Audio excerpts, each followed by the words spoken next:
এটা ছিল কোনো এক বৃহস্পতিবারে। সাধারণত বৃহস্পতিবারে আমার পূজা করার যে ইচ্ছেটা আরো বেশি করে, মানে গোছগাছটা আরো বেশি করে করতে দেখা যায়।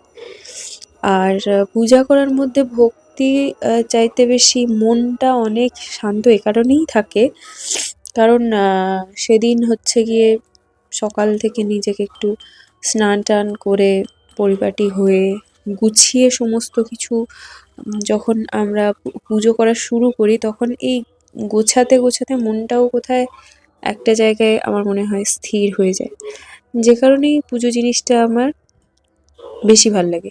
শুধুমাত্র মনটা এক জায়গায় স্থির হয় এই পুজোর উপাচারগুলো গোছাতে গোছাতে। তো